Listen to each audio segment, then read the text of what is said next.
ഇതൊരു വലിയ അട്ടിമറി ശ്രമം കൂടിയാണ്. 75 വർഷം, മുക്കാൽ നൂറ്റാണ്ട് കാലം ഇവിടെ വഖഫിന്റെ ഭരണം വളരെ നന്നായിട്ട് നടന്നു വരികയാണ്.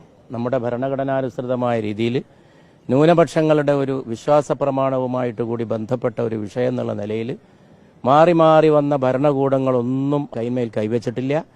75 കൊല്ലം ഈ നിയമത്തിനൊരു ബുദ്ധിമുട്ടുണ്ടായിട്ടില്ല. ഇടക്കാലത്ത് ഇവിടെ നടന്ന ശ്രമങ്ങൾ ഇതിനെ പരിരക്ഷിക്കാനാണ്. അതിനുവേണ്ടി പല മുൻ ഗവൺമെന്റുകൾ പലതും ചെയ്തിട്ടുണ്ട്.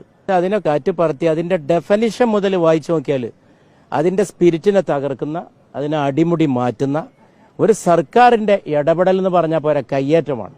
ഒരു ജനവിഭാഗത്തിന്റെ വിശ്വാസപരവും ധാർമ്മികവുമായ പരമപവിത്രമായിട്ടുള്ള ഒരു സംഗതി ഭരണഘടനയുടെ താല്പര്യങ്ങൾക്ക് വിരുദ്ധമായിട്ട് എല്ലാ വിഭാഗത്തിന്റെയും പ്രത്യേകിച്ച് ന്യൂനപക്ഷങ്ങളുടെയൊക്കെ വിശ്വാസ പ്രമാണങ്ങളും ആചാരാനുഷ്ഠാനങ്ങളൊക്കെ അവരുടെ ഇച്ഛപ്രകാരം അവരുടെ വിശ്വാസപ്രകാരം കൊണ്ടു നടക്കുക എന്നുള്ളത് ഭരണഘടനാനുസൃതമായിട്ടുള്ള അവകാശമാണ്.